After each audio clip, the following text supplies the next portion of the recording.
নমস্কার। যুক্তি তর্ক সঙ্গে অর্কয়ে আপনাদের স্বাগত।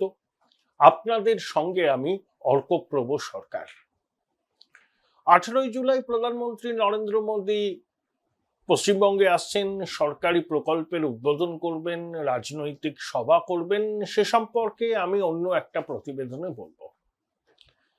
আমার আজকের প্রতিবেদনের বিষয়বস্তু হচ্ছে 5 গোল খেলেন বঙ্গেশ্বরী। পাঁচটা গোল খেলেন। দেখলেন গোলগুলো, বলটা তার জালে জড়িয়ে যাচ্ছে, কিন্তু বঙ্গেশ্বরী এতটাই মরিয়া যে গোল খাই তো খাই, কি হয়েছে, আমি অসত্য ভাষণ দিয়ে চলবই চলব।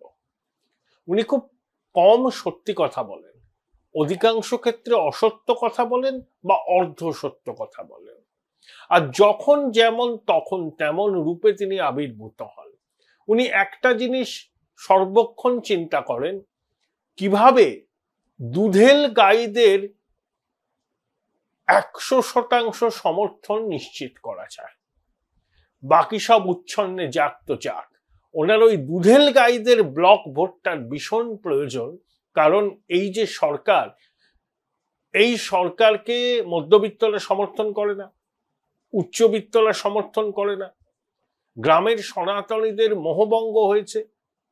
এই যে 2,33,27,000 ভোট বিজেপি পেয়েছে 2024 লোকসভা নির্বাচনে, এই ভোটটা পুরোটাই সনাতনী ভোট। সামান্য 1% মুসলমান ভোট থাকতে পারে, কিন্তু ওই 2,33,27,000 ভোটের মধ্যে ওই 99% সনাতনী ভোট।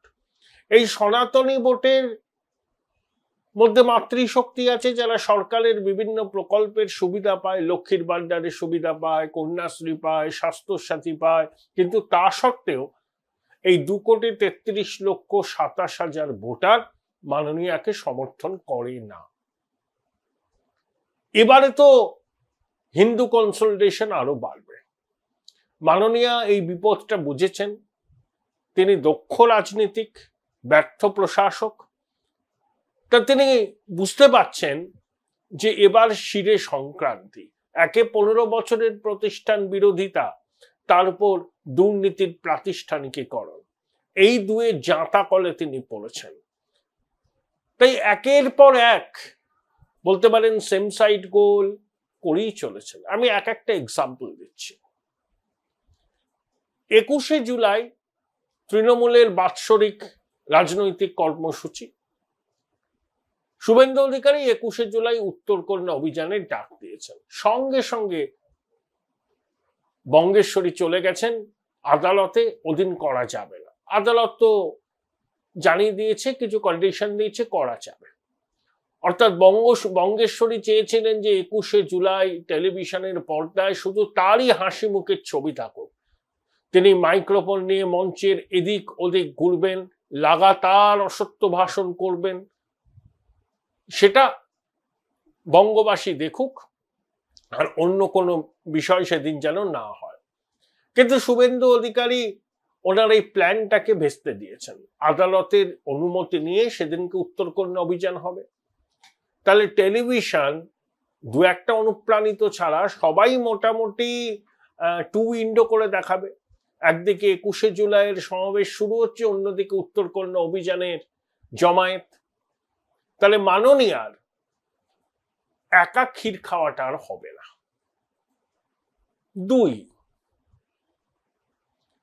এই যে তারাপীঠে মাকে দর্শন করতে উত্তরপ্রদেশের গড়কপুর থেকে একদল তীর্থযাত্রী এসেছিলেন। বাসের নাকি বৈধ কাগজপত্র ছিল না, পরিবহন দপ্তরের আধিকারিকরা আটক করে। তারপর সেই অনেকক্ষণ আটক করার পর সেই বাসের মালিক মেনে নেয় বৈধ কাগজপত্র ছিল না, এবং তিনি টাকা মিটিয়ে বা মুচলেখা দিয়ে বাসটি নিয়ে বেরিয়েছেন। প্রশ্ন হচ্ছে,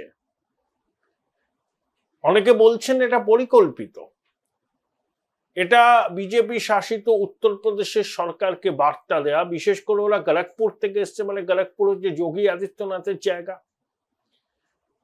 যে বিজেপি শাসিত রাজ্যগুলো যদি বাংলাভাষী পরিযায়ী শ্রমিকদের জিজ্ঞাসাবাদ করে, তাহলে উত্তরপ্রদেশ থেকে আগত পশ্চিমবঙ্গের মানুষদেরও প্রয়োজনে এরকম হেনস্থার মুখে পড়তে হতে পারে, এই ভাষ্যটা অনেকে দিচ্ছেন। বিজেপি কর্মীরা পথে নেমে গিয়েছিলেন, তারপর দীর্ঘক্ষণ টাল বাহানার পর তীর্থযাত্রীকে নিয়ে সেই বাসটা যেতে সমর্থ হয়। এরকম বেআইনি গাড়ি বাস হামেশা ঢোকে, পরিবহন দপ্তরের অধিকার আছে সেগুলোকে চেক করার, প্রয়োজনে ফাইন চার্জ করা, কিন্তু যে পরিস্থিতিতে ঘটনাটা ঘটেছে এর মধ্যে কিন্তু একটা রাজনৈতিক বার্তা আছে। দেখো কেমন দিলাম, বঙ্গেশ্বরী এটা বলতে চাইছেন বোধহয় যোগী আদিত্যনাথকে, কিন্তু আত্মঘাতী হলো। আত্মঘাতী কেন? গোলই তো খেয়ে গেলেন। প্রচার হলো যে সনাতনী তীর্থযাত্রীদের এ রাজ্যের প্রশাসন হেনস্থা করেছে, বাচ্চা ছিল, মাতৃশক্তি ছিল, তারা নিদারুণ কষ্টের মধ্যে অনেকটা সময় অতিবাহিত করেছেন। এটা বাংলার সনাতনী মানুষ, দেশের সনাতনী মানুষ ভালোভাবে নেবে না। তৃতীয়ত, মুখ্যমন্ত্রী লাগাতার বলে চলেছেন বাংলায় কথা বললেই হেনস্থা করা হচ্ছে, বাংলাদেশি বলা হচ্ছে, কিন্তু নো টেকার। মুখ্যমন্ত্রী যে দুধেল গাইদের সমর্থনের এই কথাগুলো বলছেন, এটা বঙ্গবাসীর বুঝতে কোনো অসুবিধা নেই।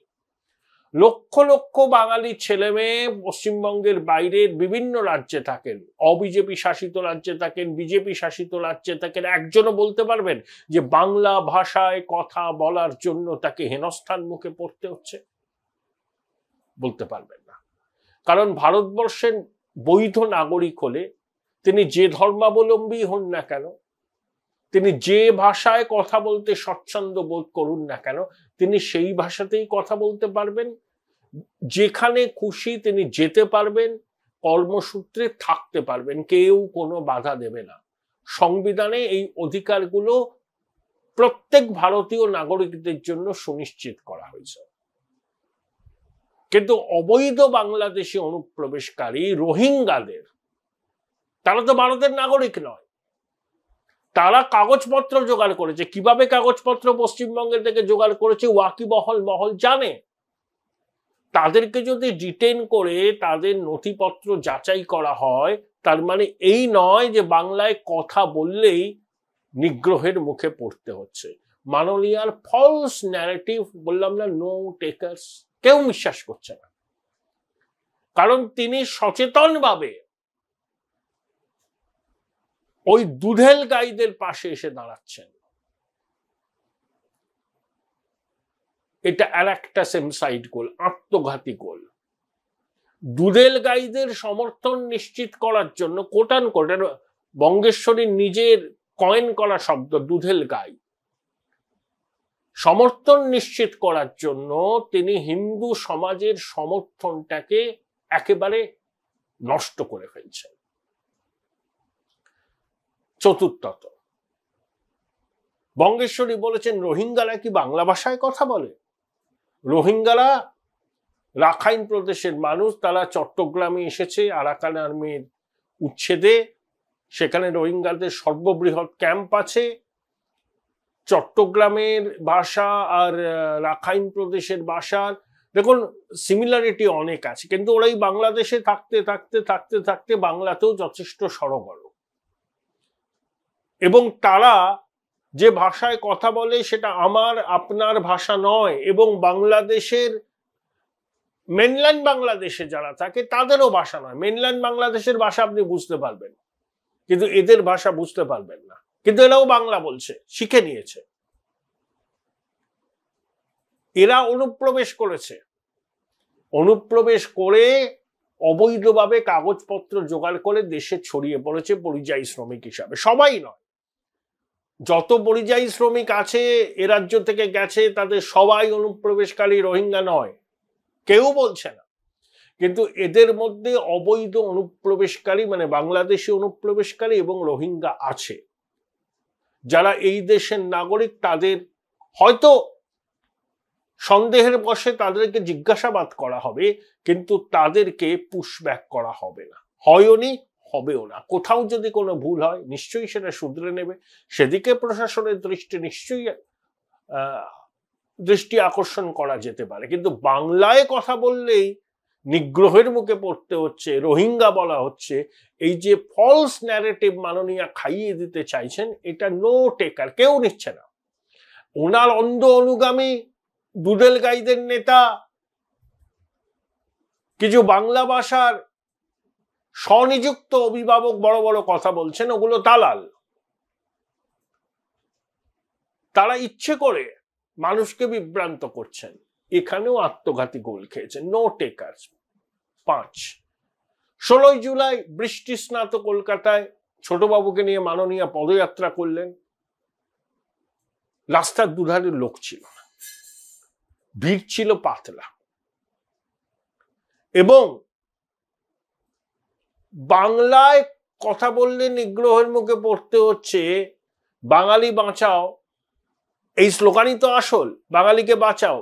মাননীয় বক্তব্য রাখলেন হিন্দিতে, এবং ওনার নিজের হিন্দি, এই হিন্দি উনিই বলেন, উনিই বোঝেন।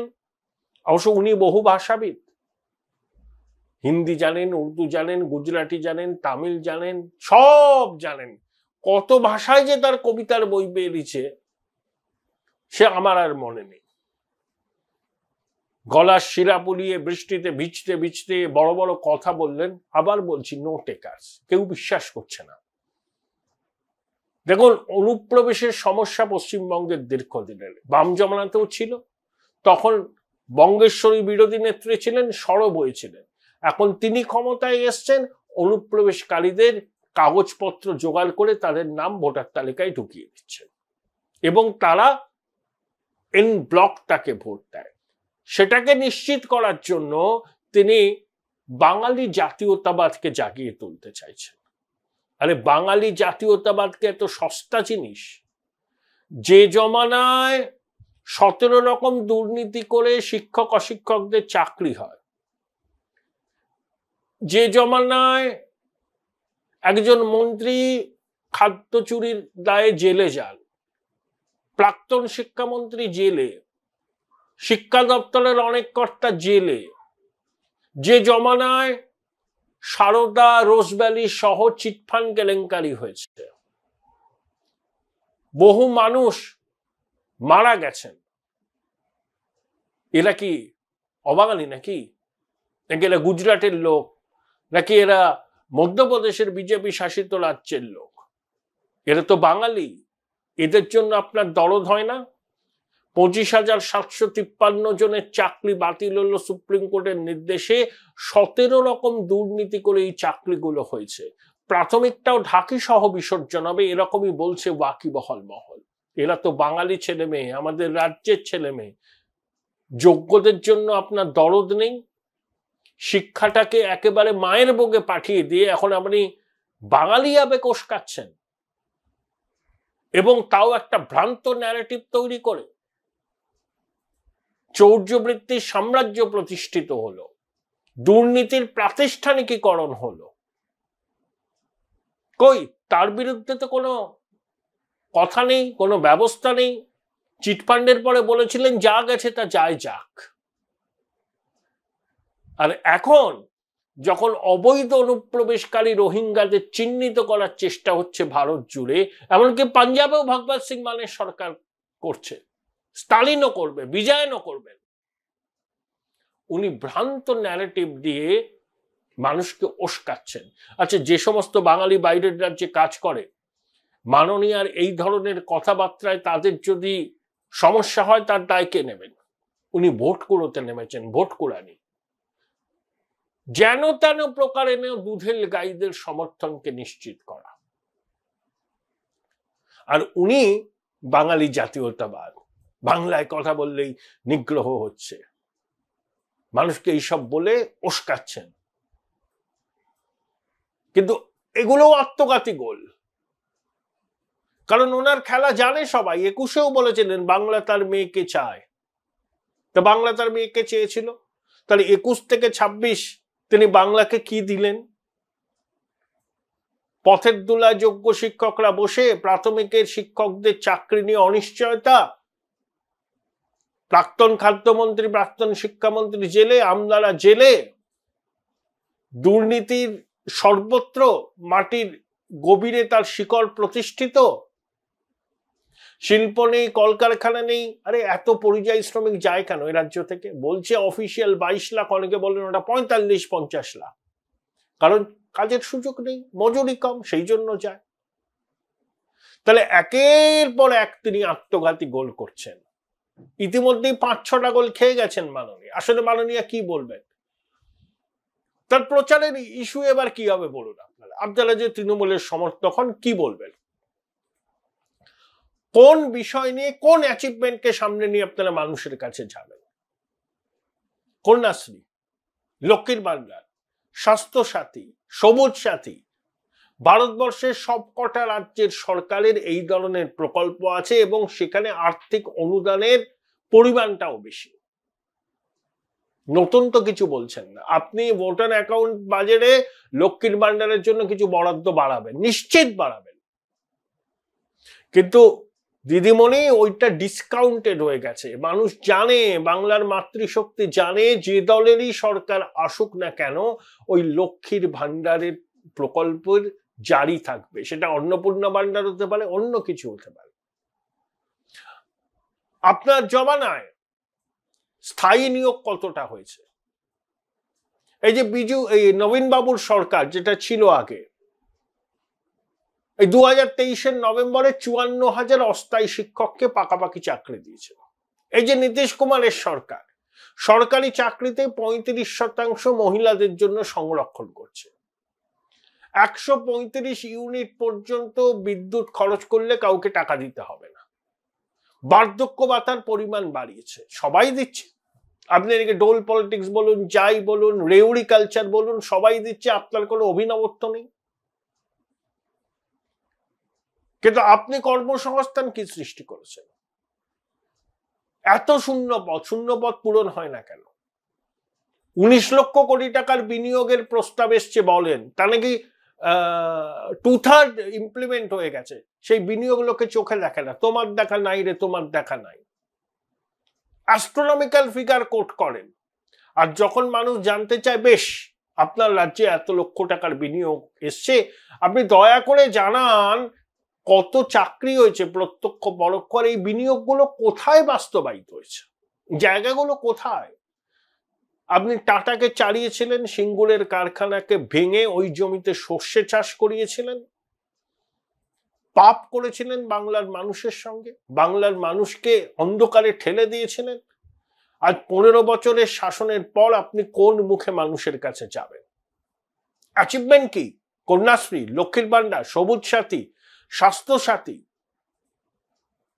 আমি সামাজিক প্রকল্পের বিরোধী নই। 2011 বাম যখন গেল, প্রায় 2 লক্ষ কোটি টাকার দেনা ছিল।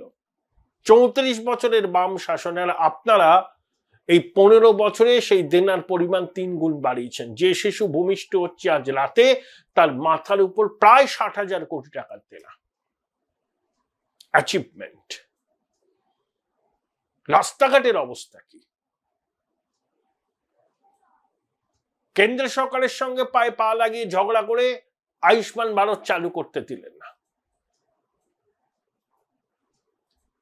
আজকে আপনি অনুপ্রবেশের সমস্যার জন্য বিএসএফ কে দায়ী করেন। ভারত বাংলাদেশ সীমান্ত জেলার মধ্যে পশ্চিমবঙ্গের 2000 কিলোমিটারের উপর আছে, প্রায় 600 কিলোমিটার এখনো কাঁটা তার দেওয়া যায়নি, জমি দিচ্ছেন না। আর বিএসএফ কে তাকিয়ে দিচ্ছেন না। বিএসএফ যে সবাই একেবারে সততার প্রতীক আমি বলছি না। এই যে গরু পাচার হতো, তার সঙ্গেও বিএসএফ এর যোগসাজশ ছিল, কিন্তু আপনিও জমি দেননি। শুভেন্দুবাবু কি বলছেন? 7খানা অ্যাসেম্বলি কনস্টিটিউয়েন্সির কথা বলেছেন, সেখানে ভোটার তালিকায় নাম তোলা 20-25% বেড়ে গেছে। তার মধ্যে সিতাই, শীতলকুচি প্রভৃতি কেন্দ্র আছে, এগুলো সীমান্তবর্তী অঞ্চল, কুচবিহার জেলায়। কি করে বাড়লো? কি করে বাড়লো? যেখানে ভারতবর্ষে ভোটারদের তালিকাভুক্ত বৃদ্ধির হার 8%, সেখানে 25%-এর কাছাকাছি। ডেমোগ্রাফি বদলে যাচ্ছে। অনুপ্রবেশ বার্নিং ইস্যু। আনসার আল্লাহ বাংলার স্লিপার সেল এখানে লুকিয়ে থাকে, 2 জায়গায় তাদের নাম ভোটার তালিকায়। এখন স্পেশাল ইন্টেন্সিভ রিভিশন হবে, এসব বাদ যাবে। মাননীয়া বুঝতে পারছেন সমূহ বিপদ। দুধেল গাইদের নাম বাদ গেলে বিজেপি তৃণমূলের মধ্যে প্রাপ্ত ভোটের যে পার্থক্য আছে সেটা নাও থাকতে পারে। প্রকৃত ভোটার তালিকা নিয়ে ভোট হলে এবং নির্বাচনকে যদি কমিশন সুষ্ঠু নিরপেক্ষ রক্তপাতহীন করতে পারে, কত ধানে কত চাল বুঝবেন শাসক দল। Join Indian Institute of Hotel Management now. Right choice, right decision. তাই আতঙ্কিত হয়ে প্রলাপ বকছেন, সম্পূর্ণ মিথ্যা ন্যারেটিভ ছড়িয়ে যে বাংলায় কথা বললেই নিগ্রহের মুখে পড়তে হচ্ছে। লক্ষ লক্ষ বাঙালি ছেলে মেয়ে এই রাজ্য থেকে বাইরের রাজ্যে যায়, কাজ করে, পড়াশোনা করে, একজনও বলতে পারবে না যে বাঙালি বলে সে কোথাও হেনস্থার মুখে পড়ছে।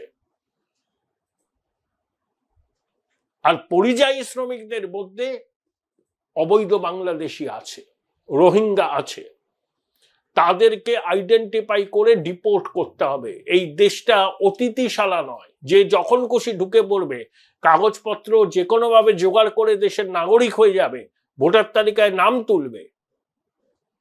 Enough is enough. বিহারে এখনো পর্যন্ত 80 লক্ষ এরকম ভুয়ো ভোটার পাওয়া গেছে, অর্থাৎ যে ভোটার তালিকার 8% কাছাকাছি, ওটা 9-10% হবে। পশ্চিমবঙ্গেও দেখবেন এই স্পেশাল ইন্টেন্সিভ রিভিশন করলে 1 কোটির কাছাকাছি ভোটারের নাম বাদ যাবে। এদের অধিকাংশই ভুয়ো ভোটার। 2002 সালে সম্ভবত 25-27 লক্ষ ভোটারের নাম বাদ গেছিল যখন শেষবার স্পেশাল ইন্টেন্সিভ রিভিশন হয়েছিল। এবারও হবে।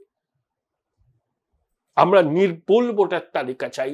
তাই আতঙ্কিত হয়ে যা খুশি তাই মনের মাদুরি মিশিয়ে দোষারোপের পালা। এ দেয় না, ও দেয় না, আইনজীবীরা আদালতে গিয়ে চাকরি প্রক্রিয়াকে স্তব্ধ করছে। আরে আপনি দুর্নীতি করে চাকরির গুলোকে বেচবেন আপনার দলের লোকেরা, আর সেখানে যে কোনো সচেতন নাগরিক প্রতিকার চাইতে যদি আদালতের দ্বারস্থ হয়, তারা গণশত্রু হয়ে যাচ্ছে। গণশত্রু কারা মানুষ এটা জানে, কাদের জন্য শিক্ষকদের এই দুরবস্থা সেটাও মানুষ জানে। আপনি একের পর এক আত্মঘাতী গোল করছেন। কি বিষয়কে নিয়ে মানুষের কাছে যাবেন? ওই বাঙালি আবেগ, বাঙালি জাতীয়তাবাদ। আরে বাঙালির সর্বনাশ যদি করে থাকে সেটা এই সরকার করেছে বিগত 15 বছর। চুরিকে প্রাতিষ্ঠানিকীকরণ করেছে। দুর্নীতি আর এই সরকার কার্যত সমার্থক হয়ে গেছে বলে অভিযোগ অনেকের। ঝগড়া করেছেন কেন্দ্রের সঙ্গে পায়ে পা লাগিয়ে। আরে স্টালিন বিজেপির সঙ্গে তার একেবারে হৈনকুল সম্পর্ক।